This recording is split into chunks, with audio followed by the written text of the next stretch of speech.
welcome back to the finale of tonight's show. And for those of us just joining us, Adrian, what are you cooking tonight? Absolutely, we're doing Gochujang chicken. So it's like a Korean hot pepper, crispy chicken.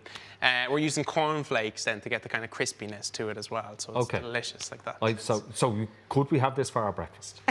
I mean, like, if you wanted. It depends on what time you're getting in at. Go on. If you wanted, you know. So what I've done is I've just literally cubed up 2 chicken fillets just into a bowl.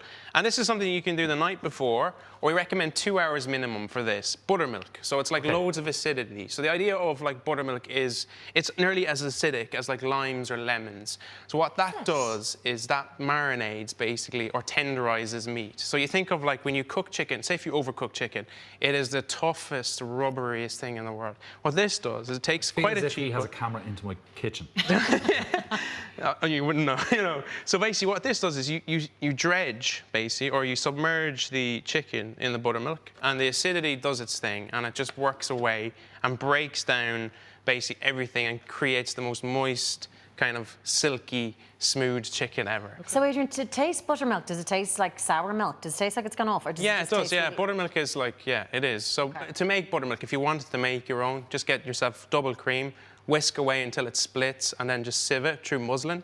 And basically you have buttermilk and you'll have your own butter as well. Just add a little pinch of sea salt to it. It's lovely. We make it in the restaurant. Actually, we make our own cultured butter. So we let the cream go off for 4 days, and then we whip it, and it's called cultured butter, and then we make our bread from the cultured buttermilk. Okay. So next up. basically this is cornflakes, just your average, you know, Joe soap cornflakes. What I've done is I've just literally crushed them up very, very simply. And then I add a slight little bit of flour. If you leave them on their own, what ends up happening is you get this kind of, you know, it doesn't stick or grab to the chicken as good. So basically a little bit of flour in there. It's about 75 grams of flour. This is about, I'd normally just go with a good handful of cornflakes. And then what you do is you just mix in, like so. No need to sieve or anything like that, straight in? No, straight in. Sieving is really only for like, I mean, when you buy flour these days, you don't really have to sieve, say, the plain flours or anything like that for lightness, because they're all pretty fine anyway, so you don't have lumps and everything. The reason actually for sieving years ago was because they had little, I mean, it's not the greatest thing to say, but they had little bugs or insects in them. That's why you sieve. So basically, we go with the chicken. So this is like 2 hours later, and you just take, and you just literally go straight in, and it's the most simple thing. You can get the kids to do this, and you dredge, and you go straight onto a tray with parchment paper. And that's the most simple little job ever. And you can have this done, set it in the fridge, and then when you pop in after work, whatever, pop it straight into the oven, 180 degrees, 180, turn them midway through, and that's literally it. For how long? So 30 minutes, 180. 180. Very, very simple.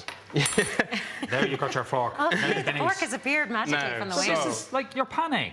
Basically, yeah. And I mean, if you wanted to do a full piece of chicken and do a burger, you can absolutely. So that is literally just the starting stage of that. So picture, we've loads of that done. And we have 180, 30 minutes, turn 15 minutes through, set your timer for 15 minutes, just give them a little flip. So if you were doing a chicken breast like that, does that change your cooking time or anything because it's a thicker piece of... Yeah, it's a slightly thicker, so I'd go a little bit longer, about 35, 40 minutes with a full piece of chicken. Yeah, just depends on the size, basically. Now, what I have, these are the ones I did earlier.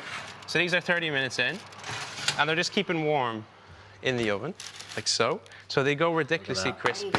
Yeah, they're really, really good. Good payoff with them. Ivan walked out in disgust because he actually realised there were no chips. There's no chips. Yeah, he wasn't. So comfortable.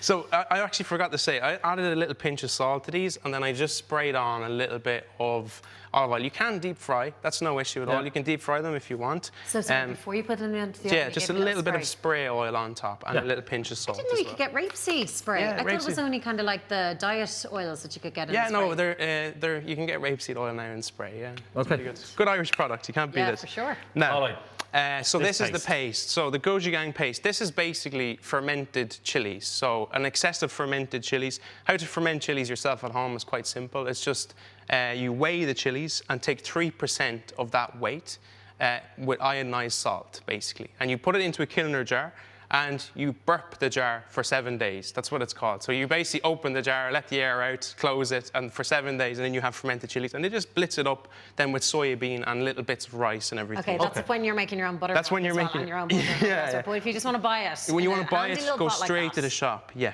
Is it hard to come by? It's not, no.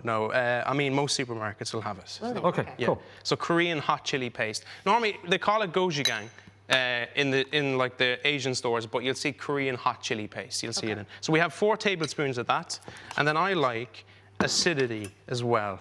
So we're going to go with lime in here. So it's delicious. It's kind of freshness with chili. Also, it takes the harshness and the spiciness out of it as well. So I was going to say this. Is this going to blow our heads off then? Is it seriously spicy if people can't tolerate a lot of spice? Yeah, I hope so. No,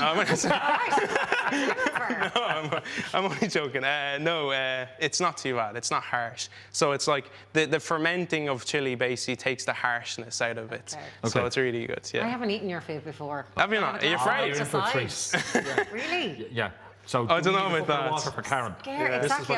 You should come to the restaurant and try in London. It's really nice. What are you adding now? So we have a little bit of rice wine vinegar as well. So you have lime juice and rice wine vinegar, and you just mix very simply. And that's what it. Of course, you did notice there that he invited you to London. Yeah, so he's covering the flights as well. Yeah. No, I'm not. I'm definitely not.